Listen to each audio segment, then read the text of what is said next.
पहला टिप ये है, रिकॉग्नाइज योर फियर।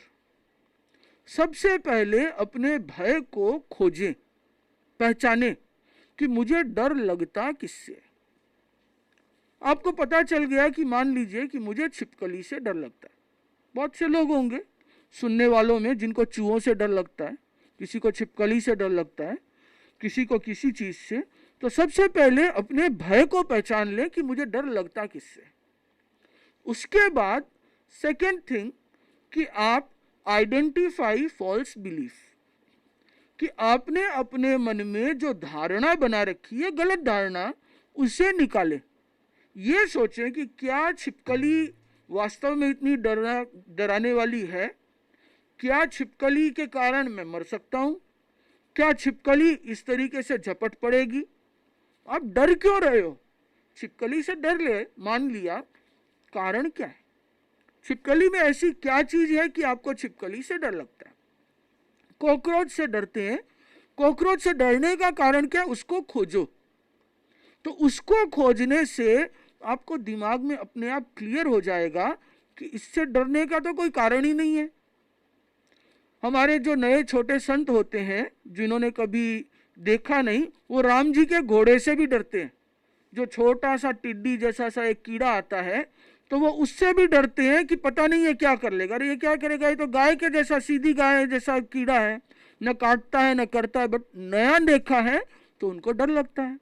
पर जब जान जाते हैं, रैशनल थिंकिंग हो कि इसके डर का कारण क्या है, तो कोई कारण ही नहीं है। यदि कोई कारण नहीं है तो आपके भीतर का डर अपने आप निकल जाएगा। तो आइडेंटिफाई फॉल्स बिलीफ। तो जो फॉल्स बिलीफ, कभी कभी क्या होता है कि बचपन में ऐसी कोई घटना घटी होती है, या बचपन में माँ बाप या परिवार के दूसरे लोग डराते हैं। क्या कहते हैं? वो कोठड़ी में हाबू है, बंद कर दूंगा। और वो जो बचपन में हाबू बैठ गया, वो हाबू उसके जिंदगी भर चलता है। उसे अंधेरे से डर लगने लग जाता है, या उसे कभी किसी कोठड़ी में बंद कर दिया हो, वास्तव में उसे बंद जगह से या अंधेरे से डर लगने लग जाता है। तो ये परिस्थितियां बचपन में किसी घटना के कारण पैदा होती है। बट उसके बाद यदि आप सोचोगे, रैशनल थिंकिंग करोगे, तो इन परिस्थितियों से निकला जा सकता है। तीसरा बिंदु है कि आप उस चीज को स्लो मोशन में ठीक करो। जैसे उदाहरण के लिए मान लीजिए कि किसी को बिल्ली से डर लगता है या छिपकली से डर लगता है, मान लिया किसी भी चीज से, तो आप उसे थोड़ा थोड़ा स्टार्ट करें। जैसे बिल्ली की फोटो रख दी, फोटो से तो डर नहीं लगता, कईयों को बिल्ली की फोटो से भी डर लगता है। तो उस स्थिति में क्या होगा कि वो बिल्ली की फोटो देख करके ये समझ जाएगा कि नहीं, ये तो फोटो है, कागज है, इससे क्या डरना है। उसके बाद में हो सकता है वो बिल्ली का वीडियो देख रहा हो सकता है उसके बाद में वो दूर से बिल्ली को देखे, उसके बाद में वो बिल्ली के थोड़ा सा पास में जाए, एकदम पास में नहीं, गोदी में लेने की जरूरत नहीं है, पर थोड़ा सा पास में जाए। हो सकता है उसके बाद में थोड़ा और पास में जाए। तो थोड़ा थोड़ा करते करते उसके मन से बिल्ली का डर निकल जाएगा। उसके मन में कॉन्फिडेंस लेवल हो जाएगा कि नहीं, बिल्ली यदि कमरे में है तब तक कोई दिक्कत नहीं, हो सकता है मेरे पास आए तो डरूंगा। उसके बाद हो सकता है वो पास भी आने लग जाए। तो इसी तरीके से, जैसे कईयों को स्टेज फियर होता है, बहुत से लोग होते हैं जो बहुत बड़े से बड़े कहलाते हैं, शूरवीर भी कहलाते हैं, बट स्टेज पे आकर के यदि लोगों के सामने 10,000 की पब्लिक में बोलना हो तो पैर दूझने लग जाते हैं। तो उस स्टेज फियर को दूर करने के लिए पहले तो ये मन से हवा निकाल दें कि मेरे सामने 10,000 लोग बैठे हैं, मैं क्या बोलूँगा, कैसे बोलूँगा, बोल पाऊँगा नहीं बोल पाऊँगा, ये हो जाएगा वो हो जाएगा। ये सारा इरेशनल फियर है, काल्पनिक, आपने ही मन भय की मति पैदा की है, उसे निकाल दें। उसके बाद सीधा 10,000 की पब्लिक में नहीं जाए, पहले 5 दोस्तों के बीच में बोले, आपके मन का भय निकलेगा। उतना भी लगता है तो आप अकेले बोलना शुरू करें, कांच के सामने बोलें, उसके बाद 5 लोगों के बीच में बोलें, फिर 15 लोगों के बीच में बोलें, फिर 50 लोगों के बीच में बोलें। शुरू में 2 मिनट बोलें, फिर अपने आप बोलने लग जाएंगे। तो आपका ये स्टेज का जो फियर है, फोबिया है, वो निकल जाएगा। इसी प्रकार से मान लीजिए कि किसी को और किसी चीज से डर लगता है, तो उस चीज को थोड़ा थोड़ा अभ्यास करके इन फोबियाओं को दूर किया जा सकता है। कुछ तो रैशनल थिंकिंग हो, उसका कारण खोजें, और इस तरीके से अभ्यास हो तो ये निकाला जा सकता है। इसके साथ साथ यदि कभी भय की स्थिति पैदा ही हो गई, अचानक से भी हो जाती है, तो उस समय में कुछ छोटे छोटे प्रयोग हैं, जैसे दीर्घ श्वास का प्रयोग। तो दीर्घ श्वास का प्रयोग क्रोध के समय भी काम आता है और दीर्घ श्वास का प्रयोग भय के समय भी काम आता है, क्योंकि क्रोध और भय, एंगर एंड फियर, दोनों के अंदर में सिंपैथेटिक पैरासिम्पैथेटिक का असर होता है, एड्रेनालिन का स्राव होता है। तो जिस समय में हम दीर्घ श्वास का अभ्यास करते हैं तो भय और क्रोध दोनों की वृत्ति शांत होती है। तो दीर्घ श्वास का प्रयोग अभय के लिए एक बहुत ही कारगर प्रयोग है। आप धीरे धीरे आपका मन जमावट पे आ जाएगा और डर नहीं लगेगा। कायोत्सर्ग का अभ्यास, भेद विज्ञान, शरीर मेरा नहीं है, मैं शरीर का नहीं हूं, मैं आत्मा हूं, शरीर अलग है, आत्मा अलग है। ये अनुभूति जिस दिन हो जाए उस दिन तो आदमी को डर रहेगा ही नहीं। डर किसको है? शरीर को है, आत्मा को कोई डर ही नहीं है। कोई मार देगा, शेर भी आएगा तो आपके मन में क्या विचार आएंगे कि शेर मेरे शरीर को खा सकता है, आत्मा का तो कुछ बिगाड़ नहीं सकता, तो डरने की क्या बात है भाई।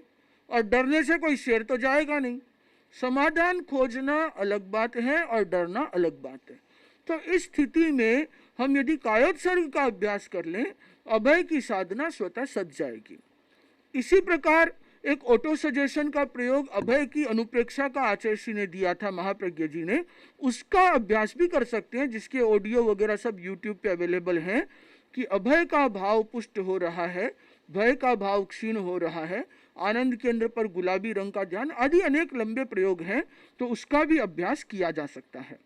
इसके साथ साथ चाहे तो मंत्रों का प्रयोग किया जा सकता है, क्योंकि मंत्र भी बहुत कारगर प्रयोग है जो आपको बाधाओं से, समस्याओं से बचाते हैं।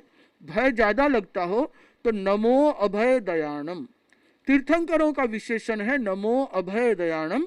तो अभय दयाणम का यदि हम जप करें तो हमारे भय की संज्ञा कम होती है। इसी प्रकार देखा है कि बहुत से लोग जब भय लगता है तो ओम जय भिक्षु, ओम जय भिक्षु, ओम जय भिक्षु का जप करते हैं, और उसके कारण से उनके मन में, या नमस्कार महामंत्र का जप करते हैं तो मन में इतनी शक्ति आ जाती है कि भय के परमाणु अपने आप दूर हो जाते हैं।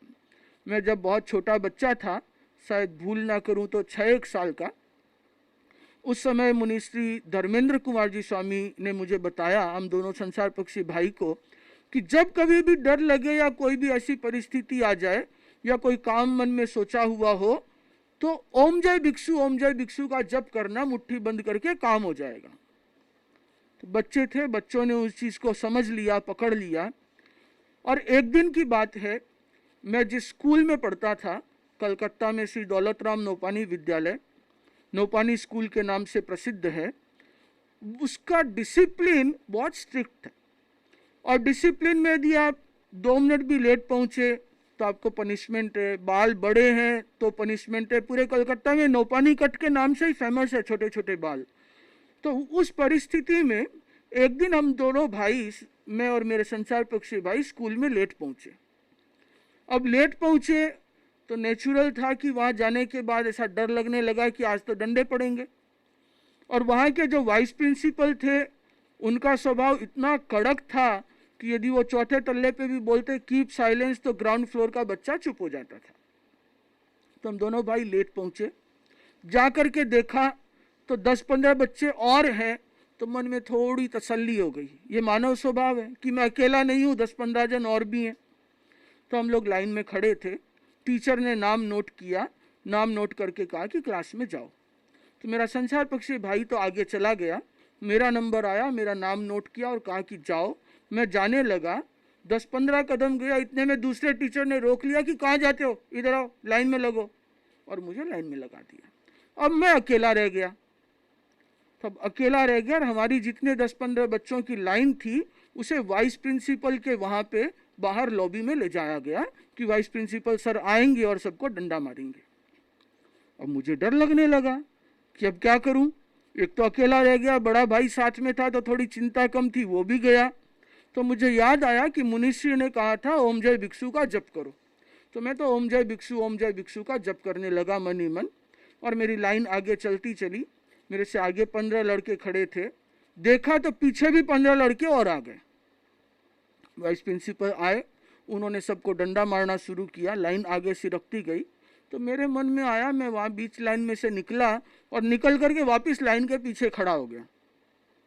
उस समय जैसा बच्चे को ठीक लगा वैसा किया, और रोना तो मेरा तभी शुरू हो गया था जब लाइन में खड़ा था। करते करते पूरी लाइन पूरी हुई, मैं ओम जय भिक्षु का जप कर रहा था। प्रिंसिपल ने, वाइस प्रिंसिपल ने सबको मारा, और जब मेरा नंबर आया तो मुझे सीधा ही कहा, go back to your class. अंधे को क्या चाहिए, 2 आंखें। मैं तो इमीडिएट अपनी क्लास में चला गया। तो ओम जय भिक्षु के जप से मैं बच गया। तो बच्चे के मन में एक आस्था पैदा हो जाती है कि भय की परिस्थिति में यदि अपने इष्ट को याद करें तो हमारा मनोबल बढ़ता है। भय की परिस्थिति में यदि हम अपने इष्ट को याद करते हैं तो हमारा आत्मविश्वास बढ़ता है, और ऐसी परिस्थिति पैदा होती है कि वो भय की स्थिति दूर हो जाती है।